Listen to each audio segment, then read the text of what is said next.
gran caravana acompañó el féretro del actor y animador infantil Héctor Tito García hacia el Parque Serenidad de Villa Elisa. Fueron a despedirlo reconocidos artistas, amigos y seguidores. Del ir, venir, y los muñecos no pueden ni parar, muertos de risas, de aquí para allá. Todos juntos. Date, Tito, en nuestro corazón. Date, Tito, en la imaginación.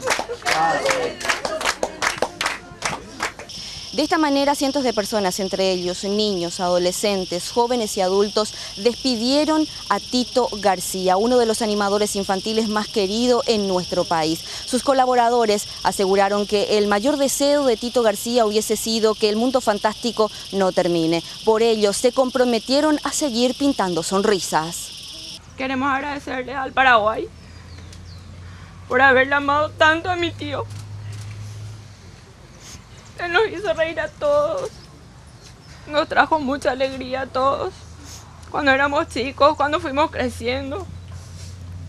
Y sus hermanos, mi abuela, ellos sabían el amor que él sentía de parte del Paraguay.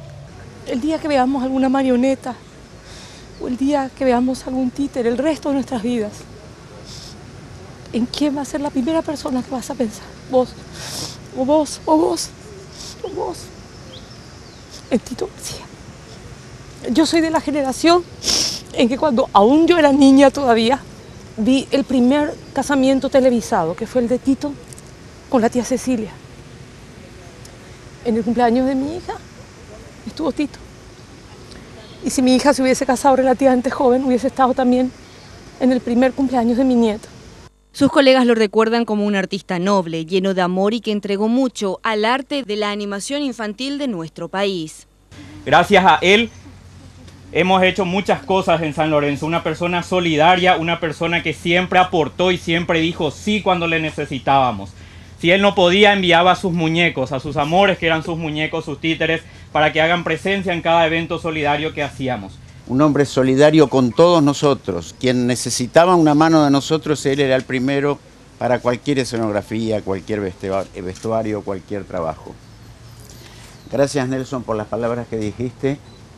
Nosotros, los que venimos de afuera, somos nada más que agradecidos. No nacimos aquí, adoptamos esta tierra para trabajar en lo que modestamente, como en el caso de Tito, lo ha hecho durante más de 30 años. Y siempre dividía de los gatos, a mí siempre me gustaban los gatos. Ajá, ¿vos estabas siempre en el lado del equipo de los gatos entonces? Sí, cuando era más chica, sí. ¿Qué es lo que recordás más de él, de su programa, de su Y fiesta? que siempre le hacía reír a la gente, o sea, a mí, muchas veces cuando me sentía triste, siempre me decía, vamos, fuerza chicos. Decía esa palabra que siempre nos alentaba. Recordemos que Tito García sufrió graves heridas durante el incendio de su taller semanas atrás. Él mismo estuvo internado en terapia intensiva muchos días en el Instituto de Previsión Social. Desde hoy sus restos descansan aquí en Villa Elisa, en el Parque Serenidad. Elida Ramírez, Red Guaraní.